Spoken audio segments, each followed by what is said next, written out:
Hey guys, my name is Grip. I'm a High Master Zerg and I play for Team oGaming. I was also a computer technician for about 2 years, and so I wanted to talk to you guys today about some of the computer products that we use to try and optimize our play, most specifically the mouse. And I want to talk to you a little bit about the marketing side of things, which you really need to be careful about when you're choosing a mouse. And I'll tell you why certain features are better than others when you're trying to pick a mouse for StarCraft 2, especially if you're trying to play at a more competitive level beyond just the casual. So the first thing that I want to talk about is the style of grip that you use.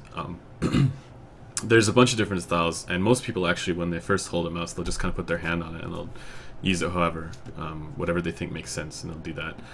That's fine, and if you end up wanting to play like that, that's great, but I suggest paying attention to how you hold the mouse and to try and get it so that you're used to playing a certain way, because there's definitely a better way or a more optimal way and a less optimal way to hold the mouse for RTS games in general. What you want to do is you want to look at the precise action that you're doing in the game, and then gauge what style is best. And I'm going to go ahead and tell you that for SC2, the preferred style to hold a mouse is going to be claw grip, which is something like this. So the alternative is palm grip, which is like this, and palm grip is going to be better for shooters or more casual games. And I'll explain why in just a second. But if you think about what you might be doing in a first-person shooter with your mouse, most of the action actually looks like this. There's a lot more side-to-side sweeping motions. And so if you have the whole mouse in your hand and controlling it by the back portion of your hand and your wrist and your arm, that's going to be a little bit more conducive to having precise aim, which is what people want to do with those kinds of games. But for RTS and SC2, you don't want that. You actually want to have really precise, really fast, and really varied motions with your mouse, and so that ends up looking a little bit more like this. And I'll show you actually what we end up doing in StarCraft 2 when we're doing things like boxing. So anybody who's played SC2 is familiar with this action. What we do is we box from top left to bottom right, like that. At the higher levels, you end up boxing from all kinds of different angles, whether it's top right to bottom left or bottom right to top left. Whichever side the cursor is on, you end up boxing that direction. And if you watch my mouse and what's actually going on when I box, I'll try and make it so you can see here. It's a diagonal motion down, or a diagonal motion this way. So a palm grip, unfortunately, if you're trying to do that diagonal motion, this part of the mouse runs into the palm of your hand, and it makes it much harder to get that kind of precise boxing action that you want to get. So I recommend definitely claw grip for that style. And in order to get claw grip, and to make it feel natural, you want to get a mouse that's the most optimal for that as well. So a lot of the ambidextrous mice are going to be better for that. A lot of the smaller mice are going to be better for that. A large mouse just fits way too much of your hand, so you end up controlling it more with your wrist. I know that a lot of the Korean pro gamers use small mice, and people must think, well, it's because they have small hands.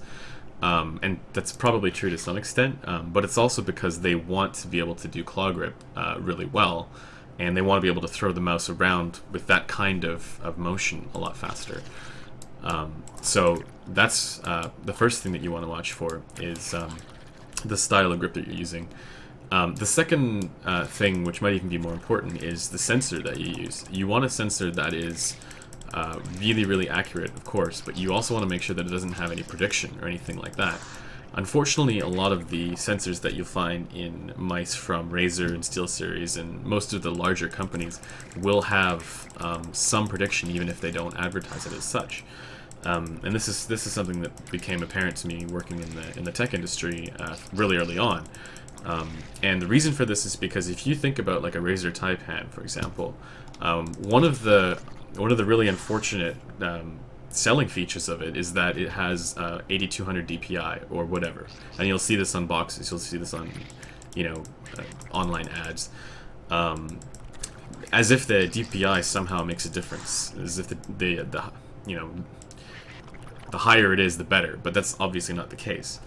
The downside of that is that they have to use a laser sensor to achieve those kinds of really high DPI.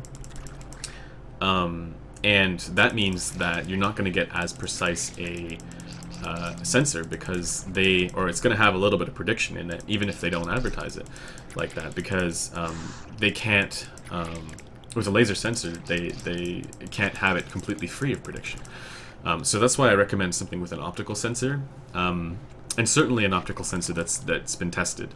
For example, this is the Zowie FK. It uses the Avago A3090 sensor in there, and it has absolutely zero prediction. And the same cannot be said for something like the Taipan, which, although it fits my hand really nicely and it's claw grip, it's great.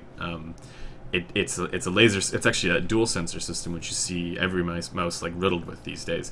And it unfortunately does have a lot of prediction, actually. And you can tell, even just when you're playing, how it feels when you're boxing, how it feels when you're trying to split units. You can tell when something has prediction in it versus something that doesn't. So I guess those are the two most important things. So the shape and size of the mouse being most conducive to claw grip, and of course the other one being the sensor that you use. When it comes to marketing, you really need to pay attention to this kind of thing, because unfortunately a lot of the larger companies that sell you these products will be marketing to a general audience that plays a really wide variety of games. You're only playing one game, or you're trying to concentrate and focus on getting better at one game and trying to optimize for one game. So they might have products that fit perfectly for your needs, but don't buy into the marketing ploys like 8200 DPI, or like hundreds of buttons on the sides, or like crazy DPI switching. There's no need for that. That's a lot more for casual gamers, or, you know, like people who play FPS games or something like that, because they might want to slow down their DPI or something like that. So just be careful of that. Try and do a little bit of research on whether or not something has prediction, and then also, if you can get a chance, try the mouse out first to see if it fits the claw style best. Like I said, usually the ambidextrous ones are the ones that'll work best for that. But yeah, that's about it for this video. I'll be doing a few more videos on hardware related stuff for StarCraft 2. There's a lot of information out there, or misinformation out there, that I want to try and clear up when it comes to trying to optimize something for SC2, because unfortunately what we're doing is a little bit more niche than a lot of what these companies would be pandering to. So if you have any questions, please leave them in the comments, or you can contact me at GripSC, that's GRIPPESC, on my Twitter, or go to www.teamogaming.net. Thanks for watching.